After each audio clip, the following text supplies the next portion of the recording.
playing good games, 2-1 on Thursday.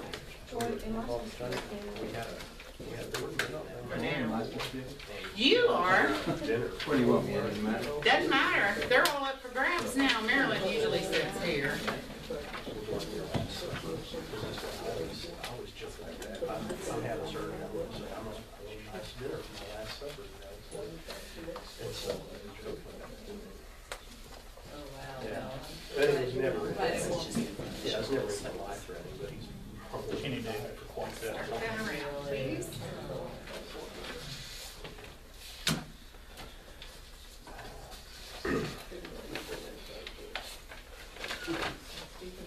You don't have to, if you know what status you want, you don't have to fill that. That's just a worksheet. Okay. If you know you want to claim bearing on what it's, They are over. Yeah. on what you're making anyway. They just put that on there if someone needed to help work the sheet. Okay. You don't get a receipt like this without What do you know about that? Yeah, yeah, don't take Doug's word on it. You can tell, look at him.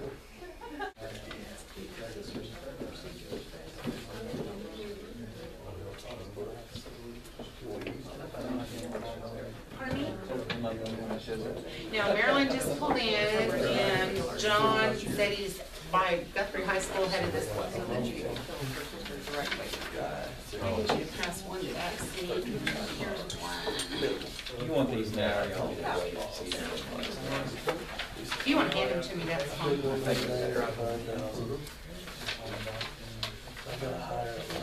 I am going to need a copy of the driver's license. That, we'll get it.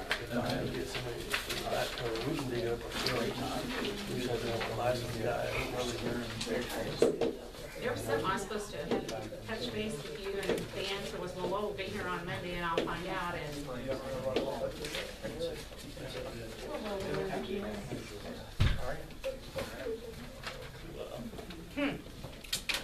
I'll be right after you leave. exactly.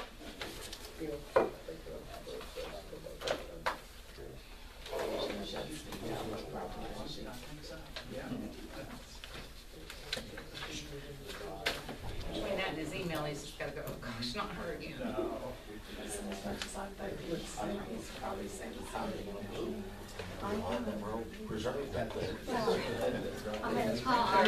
Just voluntary, you done. I'm a sick child.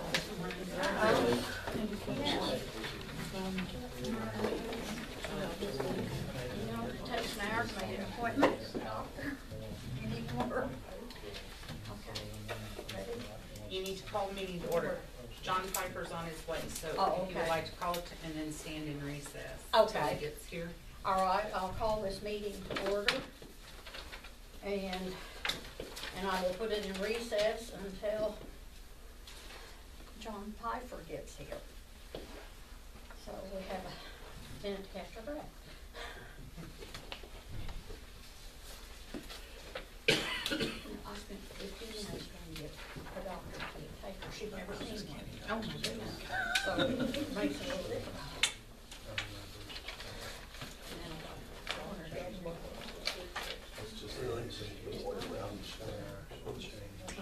It actually, yes, December 31. Okay, so if I want to spend it, then get somebody to reappoint me. Well, yeah, they're kind of usually, I mean, you want to keep it. I would like to, but I'll touch base with Lowell. But yeah, generally that's the way it's just kind of. yeah, Ben. That's what the state auditors told me 4 years ago, because these three positions are all in the same staff, and they're on this election. Yeah. So the new term is in June. They generally are a Okay. formality that I read. I don't even know if I might give you a call. We have. It really ties up the whole budget. You don't have to wait 2.5, 3 hours while you're there. Come back and do the same thing. No, I don't. We pay $110 I can get some. to do that route and push your insurance up. And the guy had, is that out some health issues and principals and made all those people were covered. No, I didn't. If I went back. Yeah. If I didn't know it before, and I did,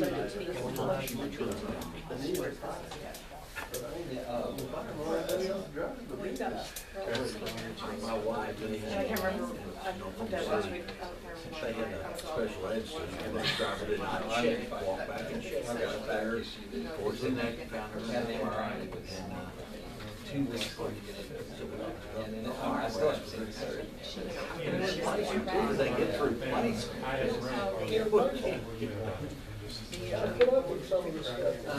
yeah, I see where our people live. Oh, yeah. And so.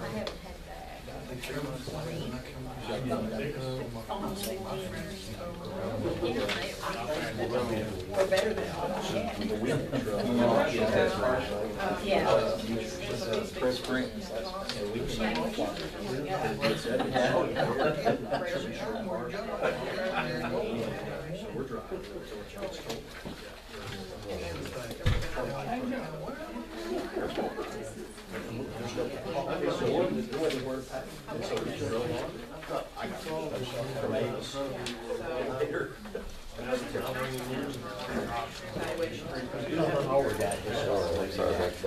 Oh, no, you're fine. Hi.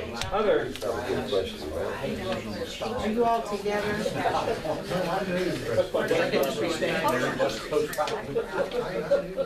That's the addendum item. How are you? You want one? Good. You're unpaid bus driver. Jerry, is this the new mileage? I don't even want to drive. No, I just got it from Troy. Yeah, that's good. I enjoy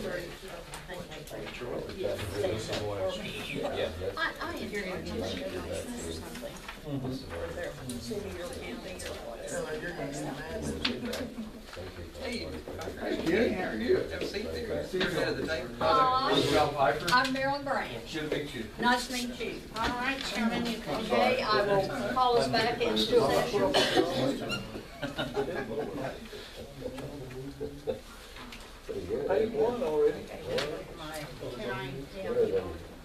Well, I do have a question before we actually get started. The reval budget, did you all get copies of it? I attached it to the emails. I just need to make sure everyone has.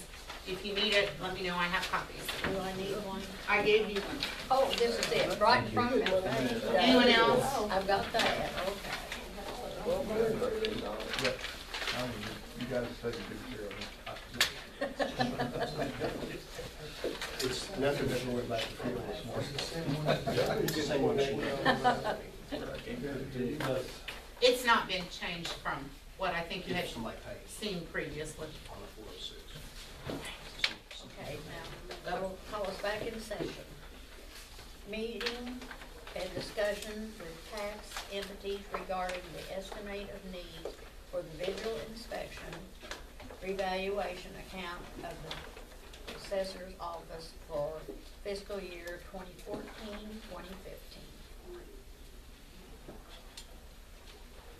Is that it? Well, could you give us some direction, seeing how this is new to us? Yeah. Yeah, we have some new excise board members. Actually, yeah, we might want to start with that too, huh? You want to Do what? introduce? Introduce, all right. This is Mr. Pfeiffer and Mr. Davis, and I've been here a while, but there's always something new. Mr. Pfeiffer and Mr. Davis are new appointments to the excise board, so they're in for a treat, as we all learn this together. Yes, this is new to us, more or less. Okay, I'll go ahead if you're ready. Yes, I'm ready. All right. The countywide visual inspection program is really the topic that you're considering today. And what we used to call that, we probably still do, just out of haphazardness, is the revaluation program. But they're actually steering us more towards, they call it the countywide visual inspection program, which requires that the assessor actually visually inspect every 4 years the property within Logan County. And the county is generally divided into quarters, and a quarter each year, so that every 4 years they're actually going out and looking at the property itself. The cost for doing that, to make that happen with the people it takes, the equipment it takes, the paper it takes, everything you can imagine, is a cost that's borne by the recipients of ad valorem tax. And so the statute, because they are involved in paying that cost, involves them in the budgeting process at this point in time. And I'll just read directly out of the statute. It says, the County Excise Board shall notify all such jurisdictions, and that's those that receive ad valorem tax, of any meetings at which any discussion or action on the budget for the comprehensive program for visual inspections is or may be on the agenda. Those jurisdictions shall have the opportunity to appear before the County Excise Board prior to approval of the budget to provide testimony, comments, information, and documentation concerning the budget submitted by the county assessor pursuant to subsection A of this section. And subsection A is the section that says the county assessor shall submit a budget to you, which she's done, and that's what you have in writing. So I would think the procedure would be for the county assessor to present that to you and tell you how the numbers arrived on this page, and then open it for discussion, comments, testimony, documentation from the various taxing jurisdictions, which include all the school districts and then some. It's not just limited to school districts, but other entities that receive ad valorem tax. Would you like to Yes. speak to us? I'm Tisha Hampton, Logan County Assessor. And because you're new, I'd like to take a few minutes to give you a brief history of what's gone on in my office since I've been there. In early 2013, I learned the county had an opportunity to hire an outside company to assess oil and gas assets in Logan County. I brought the company in for a meeting with the Board of Equalization and with the commissioners to present their case. The board didn't care for this presentation, and after the meeting, I was approached by another company called Task, who suggested to me that they knew enough stations, pipelines, etc. in my county. If they were given a chance, they could increase actual tax dollars by $1 million the first year. I had been contacted by the Oklahoma Tax Commission and was informed that Logan County needs to assess the petroleum industry's lines, stations, and etc. because we've had so much new growth and we're continuing to have. Petroleum products had never been properly assessed by the previous administration. I was also informed that assessors are not capable of assessing all the parts and equipment that need to be placed on the books. We cannot see underground, we have no training nor equipment or schools to provide improved, clear assessments. Outside companies are hired to do this work. We do not have the manpower to devote to finding these properties. And the Oklahoma statute, Title 68, reads in part, all taxable personal property used in the exploration of oil, natural gas, or other minerals is to be assessed annually. After it was made clear to me Logan County needs to assess these kinds of properties, and I needed help to do so, and how very regarding this opportunity, I asked him to contact the other superintendents. And in April 2013, we had a meeting with myself and Todd Holliday, who is the CEO of our Landmark software. There was a large number of superintendents present. It was explained the initial cost would be $165,000 to be paid to Task. This investment, as I understood it, was projected to gain $1 million in actual tax dollars, of which approximately 80% of that would go back to the schools.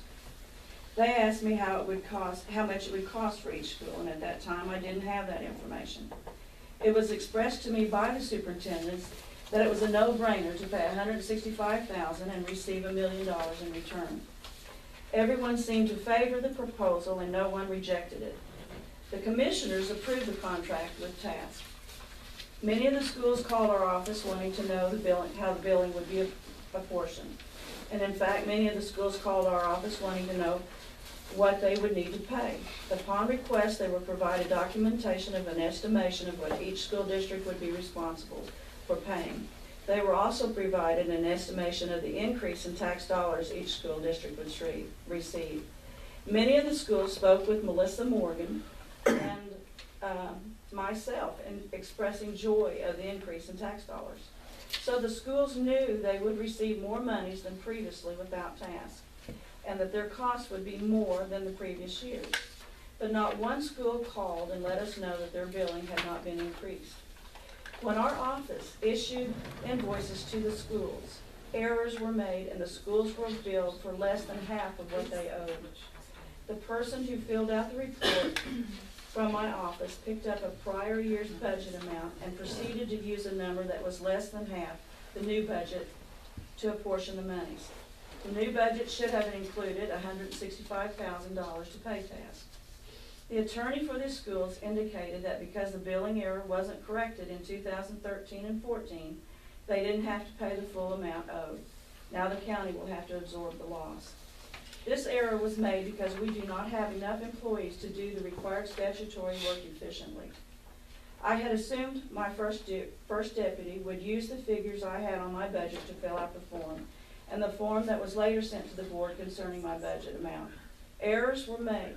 The first 3.5 years of my administration, I have come to the office many times between 5 and 6 a.m. and work till 4:30. Go home, eat dinner, then work at home from 7 to 11 because I can work there remotely.